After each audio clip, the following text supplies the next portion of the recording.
My final presentation will be on Katie John and the fight for indigenous subsistence rights.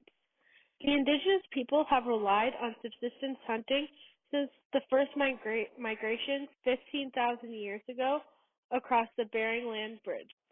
This bridge was mostly compiled of ice along the Russia border to the Alaska border. When someone looks at the resources that are available in Alaska, some would say it would be nearly impossible for someone to live up here. However, indigenous people have found a way to master the scant summer growing season in the elusive. The creative and resourceful hunters implemented specialized weapons and hunting strategies using tools like fences, spears, arrows, bolas, and harpoons. The animals that were most generally hunted were seals, walruses, whales, fish, and caribou as their primary source. However, people who were in the interior generally hunted moose, caribou, salmon, and smaller mammals like hares, beavers, and porcupines. Katie John was born and raised in interior Alaska, where she mostly depended on the river where she grew up as her main source of food. Born in 1915, she was involved in one of the most pivotal points in Alaska history. When Alaska became a state in 1959, the United States government took control of hunting, fishing, and game management, effectively curbing many indigenous hunting and fishing rights. These rights were meant to be protected under the Constitution. However, many state officials wildly ignored these under the guise of conservation purposes. Many traditional hunting and fishing grounds were forced to close. This included the area where Katie John's family and past generations have lived for their whole entire life, relying on the Copper River to give her food and sustenance for her family. Though it was her people's right and hers to fish there, they were harassed and not allowed to be their subsistence rights.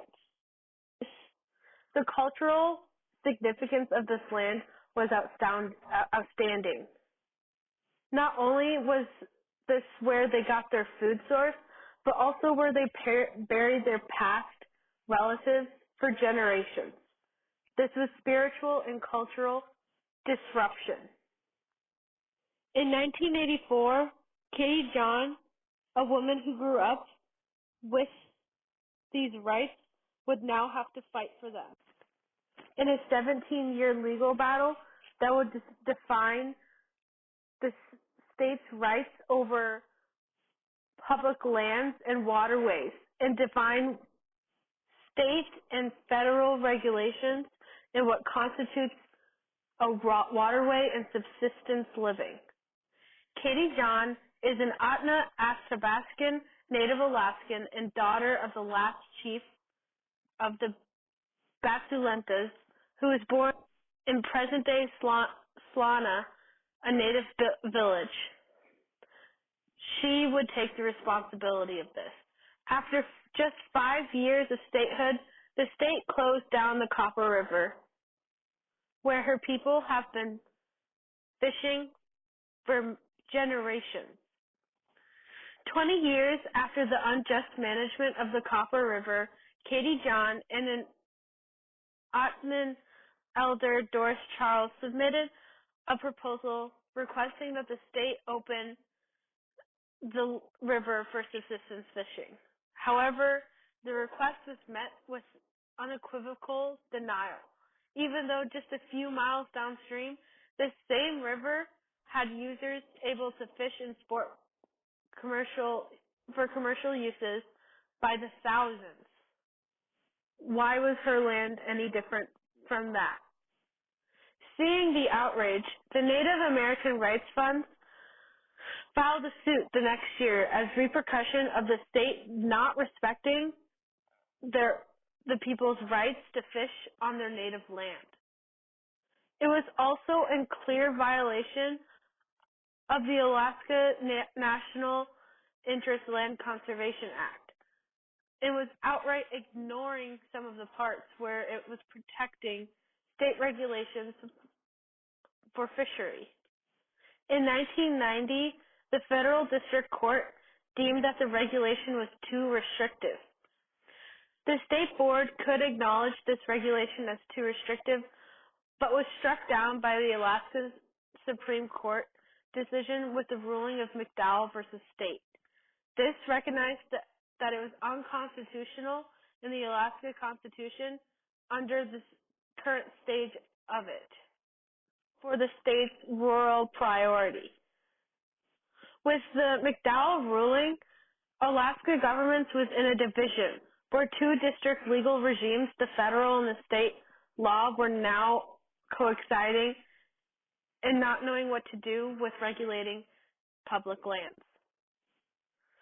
The Alaska Supreme Court had tabled the decision on the case in order to allow the Alaska government, particularly the legislature, to amend the Constitution of Alaska. However, this was never resolved with the legislature. As a result, the Secretaries of Interior and Agriculture announced that their intent to take over the management of subsistence uses of federal public land. This was a low blow for Katie John. The federal government adopted the regulations which extended federal management to game and federal public lands, but excluded fishing in all navigable waters. Once again, the Native American Rights Funds and Katie John were left at a standstill, and they filed another suit on behalf of Katie John and all of her people, this time against the Secretaries of Interior and Agriculture. Due to this ruling with McDowell versus State, many suits were filed against the Secretaries of Interior and Agriculture. The judge at the time, Judge Holland, ruled that all of the cases that were emerged due to McDowell versus State be merged into one in order to get a fair and just ruling in a short amount of time. Judge Holland ruled that the Secretary of Interior, not the state of Alaska, was in sole authority under Alaska National Interest Land Conservation Act, and to regulate all public lands in some waters when the state is not in compliance with the Constitution. The court made a better understanding for the people on what the federal government and their interest with water and what defines public lands in order for subsistence hunting rights to be obliged. The state and federal government appealed this decision with the Ninth Circuit Court of Appeals a year later, where it was concluded that because it was clear that the Congress intended to protect subsistence fishing when withdrawing public lands with the public domain for a federal purpose, it implicitly reserves water necessary to accomplish the purposes of the reservation. Reserved water rights would be owned by the United States, and this would include about 50% of Alaska's inland waters.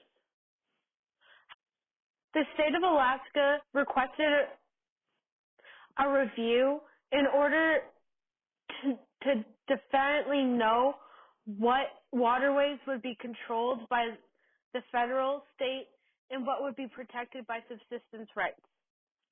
However, they denied this review and remanded it to the agencies, the Department of Interior and Agriculture, for the purpose of adopting regulations to identify what waters would be federally reserved and thus be regulated by Alaska National Interest Land Conservation Act. The regulations became final after a senator by the name of Ted Stevens asked for to table the publication of the rule in order for the legislature to adopt suitable language under the Constitution. Once again, the legislature never did. It was now up to Governor Knowles to seek review by the United States Supreme Court. During the review process, the Alaska Native people organized a We with the People March on August 21st of 2001. This generated a lot of attention and generated a lot of support for the Katie Johns decision, and urged Governor Knowles to forego any appeal to the United States Supreme Court. Because of the outstanding support with the indigenous people, Governor Knowles decided to take at least 60 days in order for him to come to the conclusion that he was going to deny the appeal. He called Katie John with that decision. He explained that he would do everything in his power so that the state would protect her subsistence rights and the people after her. She started this fight 17 years ago, and she finally was getting an answer. Governor Knowles decided in the phone call that it was his mission to travel and meet personally with Katie John and the people that she grew up with. She would then explain to him the cultural significance of her land and how much it means to her family. She only wanted to protect her right to subsistence living and raise and provide for her family in a way she knew and was taught to her by her parents and earlier generations. A quote by Governor Knowles revealed, "I have learned more than that day than that what was written on the boxes of legal briefs in this long-lasting court battle. I understand the strength and the values of subsistence that give subsistence to Katie John's family and the thousands of similar families.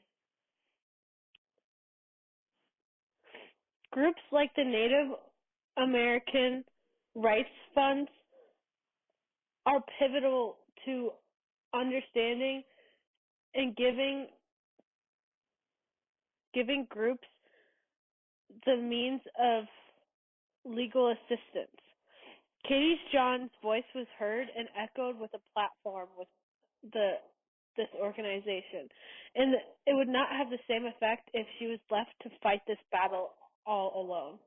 They are meant to give minority voices the same platform and responsibility as the majority and less oppressed.